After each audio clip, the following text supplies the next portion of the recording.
உணவே மருந்து, மருந்தே உணவு என்ற பழமொழிக்கு ஏற்ப நாம் அன்றாடம் பயன்படுத்தும் உணவு வகைகளில் இடம்பெறும் பொருட்களின் உள்ள மகத்துவத்தை பற்றியும் அதில் அடங்கியிருக்கும் மூலிகைகள் குறித்து விவரிக்க வருகிறது இப்பகுதி. நலம் தரும் மூலிகை.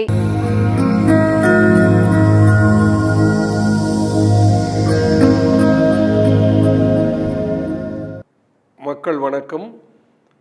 உலக தமிழ் அறிவாளிகளே, சித்தர்களின் அருளால் நலமுடன் பல்லாண்டு வாழ்வோம். மக்கள் தொலைக்காட்சியில் புத்தம்புது காலை என்கின்ற நிகழ்ச்சியிலே நலம் தருகின்ற பல்வேறு வாழ்வியல் நெறிகளை பற்றி சித்தர்கள் சொன்னதை தொடர்ந்து பார்த்து கொண்டிருக்கிறோம்.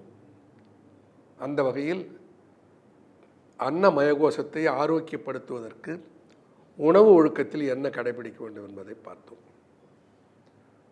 அடுத்து சித்தர்கள் சொல்லியிருக்கிற இன்னொரு முக்கியமான பாடல், எந்த உணவை எப்படி எடுத்துக்கொள்ள வேண்டும், எவ்வளவு தண்ணீர் குடிக்க வேண்டும், தண்ணீரை எப்படி குடிக்க வேண்டும், எவ்வளவு நெய் சாப்பிட வேண்டும், நெய்யை எப்படி சாப்பிட வேண்டும், எவ்வளவு மோர் சாப்பிட வேண்டும், மோரை எப்படி சாப்பிட வேண்டும், இதையெல்லாம் கூட சித்தர்கள் சொல்லியிருக்கிறார்கள். திண்ணம் இரண்டுள்ளே சிக்க அடக்காமல், திண்ணம் இரண்டுள்ளே சிக்க அடக்காமல், பெண்ணுக்குள் ஒன்றை பெருக்காமல், உண்ணுங்கால் நீர் சுருக்கி மோர் பெருக்கி நெய் உருக்கி, உண்பவர்தம் பேர் உரைக்கில் போமே பிணி. தேரையர் சொல்லுவார், பேரை சொன்னாலே போயிடுயா, இல்லை சொல்லு, என் பேரை சொல்லு, அவன் விட்டுருவான் அப்படின்னு சொல்லுவான். இந்த பேரை சொன்னாலே அவனுக்கு பிணி வராது. அப்போ என்ன கடைபிடிக்கணும்? 3 கட்டளைகள், 2 கட்டளைகள், 3 3 6 2 கட்டளை சொல்ற, 2 வகையாக சொல்றாரு. உலகத்தில் இருக்கிற ஜீவராசிகளிலேயே மலத்தையும் சிறுநீரையும் அடக்குகிற ஒரே ஜீவராசி மனுஷன்தான். இது எல்லா விலங்குகளும் எல்லா ஜீவன்களும் சிறுநீர் கழிக்க வேண்டும் என்ற உணர்வு வந்துவிட்டால் அப்படியே சிறுநீரை நீக்கிவிடும். மலம் கழிக்க வேண்டும் என்ற உணர்வு வந்தால் அது மலத்தை நீக்கிவிடும். மனிதன் மட்டும் சமூக இடைஞ்சல் காரணமாக, சமூக இடையூறினால, சமூக கட்டாயத்தினால மலத்தையும் சிறுநீரையும் அடக்குகிறான்.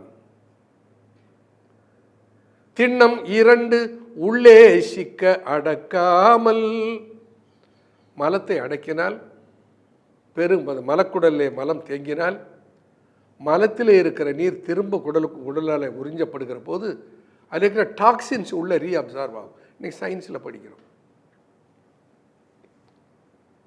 சிறுநீர் அதிகம் தேங்கினால் அந்த சிறுநீர் ஹைட்ரோநெஃப்ரோ, சிறுநீர் பின்பக்கமாக சிறுநீரகத்தை சென்றும் பாதிக்கிற வாய்ப்புகள் ஏற்படும். தேங்கி இருக்கிற சிறுநீரில் இருக்கிற அசுத்தம் உடலுக்குள் சேருவதற்கு வாய்ப்பு இருக்கிறது. இதையெல்லாம் அறிந்திருக்கிறார்கள். திண்ணம் 2 உள்ளே சிக்க அடக்காமல், சிக்கும்படியாக சிறுநீரையும் மலத்தையும் அடக்கக்கூடாது. அப்போ என்ன பண்ணணும்? பெரும்பாலும் நம்ம எல்லாரும் அனுபவிச்சிருப்போம். அவசரம் பஸ் வந்து நேரி உட்காந்துப்போம். அது போய் சேர்றதுக்குள்ளே வழியில் படுற நெளிச்சலும் அவசியம் அவனுக்கு தான் தெரியும். இப்போ என்ன பண்ணணும்? திட்டமிடணும். பேருந்து வருகிறதுனா அதுக்கு முன்னே கழிப்பறைக்கு சென்று சிறுநீரை கழித்து விட்டு பிறகு போய் மலத்துக்கு நீக்க வேண்டியதுனா மலத்தை கழித்து விட்டு போக வேண்டும். பெரும்பாலும் இதில் உபாதை எதில் சிறுநீர் கழிக்கிறதுல தான் வரும். பழக்கிக் கொள்ளுங்கள். இது ரொம்ப கஷ்டமா?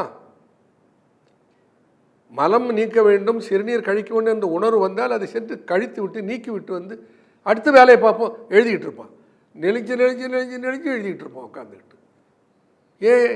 அதில் என்ன வந்தது? அந்த கொஞ்ச நேரம் அந்த சிறுநீரை போய் கழிச்சிட்டு வந்து தான் உட்காந்து எழுதுனேன். எப்படி இருந்தாலும் அதுக்கு வேண்டிய நேரம் ஒதுக்க போகிறோம் இல்லை. சில பேர் சாப்பிட்றது அப்படி தான், பசியோடு உட்காந்து எழுதிட்டு இருப்பான். எப்படி இருந்தாலும் சாப்பிட போகிற நேரம் அதுக்கு செலவு செய்து தானே ஆகணும். சாப்பாடு தானே சோத்தால் அடித்த மாமிச பிண்டம் அல்லவா இந்த உடல். இதை காப்பாற்றுவதற்கு சோறு வேணுமில்லை, சாப்பாடு வேணுமில்லை. அது பசிக்குதுன்னு கேட்குது, அதுக்கு சாப்பாட்டை கொடுக்காது, அதை போட்டு அவதிப்படுத்தினா அது பாதிப்புக்கு ஆளாகும் இல்லை. சிறுக சிறுக சிறுக இப்படி சூழ்நிலையினாலே பாதிப்பை உருவாக்கி சேர்த்து சேர்த்து சேர்த்து அது பெரிய பாதகமாக வந்த பின்னால் அப்போ வருத்தப்பட்டு என்ன பண்ணுறது?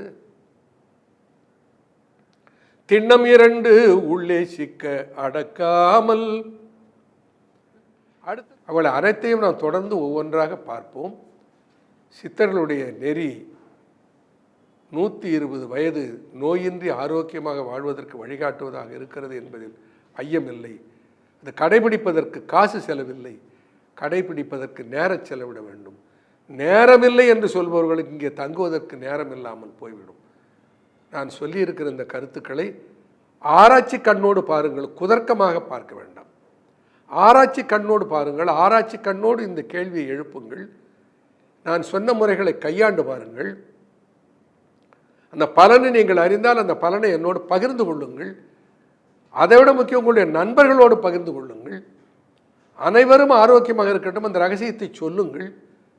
முடிந்தவர்கள் பின்பற்றட்டும், பின்பற்றி ஆரோக்கியமாக வாழட்டும். நமக்கு என்ன, நாடொன்றும் வாழ கேடொன்றும் இல்லை இல்லையா? எல்லோரும் நல்லா இருந்தால் யாருக்கும் இழப்பு இல்லையே. அப்படி ஆனந்தமாக ஆரோக்கியமாக தமிழ் கூறும் நல்லுலகம் நீடூழி வாழ்வதற்கு சித்தர்கள் சொல்லியிருக்கிற வழிமுறைகளை தொடர்ந்து பார்ப்போம். நன்றி, வணக்கம்.